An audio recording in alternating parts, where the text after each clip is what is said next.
Hi, my name is Kyle McNamee, and I'm going to talk to you today about an investment strategy. For this project, I chose to test the dividend growth strategy. The dividend growth strategy focuses on companies who continuously raise their dividends. The strategy focuses on the growth of a company's dividends over a longer period of time, usually at least 10 years. How it works. When looking at companies, you must look at their history of dividends as well as their earnings per share. If a company is growing their dividend but their earnings aren't also growing, the company will run out of room to grow their distributions. You also want to understand the company as a whole and what they do. By knowing where their growth will be coming from, it can help you understand the direction of the company as well as their potential. You also want to be careful with companies that have high dividend yields. Higher yields are usually companies that are focused on one sector, real estate markets, things of that nature. It's a more risky investment. Now, to test this strategy, I want to look at three companies: Johnson & Johnson, Walmart, and Coca-Cola. First, take a look at Johnson & Johnson.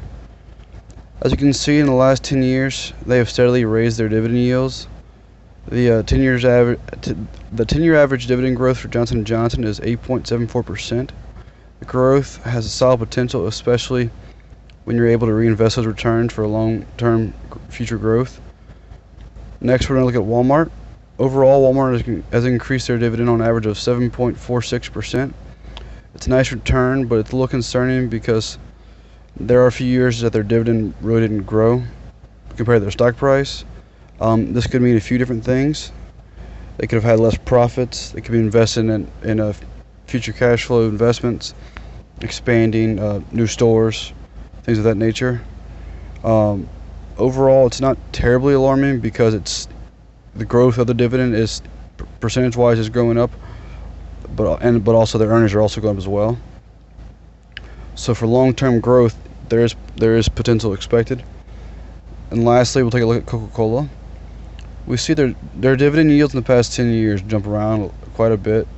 Similar to Walmart, there could be different factors causing these yields. But nonetheless, they have an average growth rate of 4.96%. It's shown us they do have potential for long-term growth, but when they're expanding and opening up new factories and changing their corporate structure, compared to their stock price, their dividend percentages, it's very sporadic.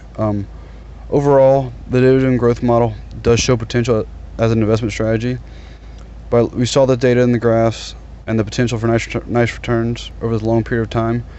But you also see these changes and fluctuations throughout these companies and their dividends.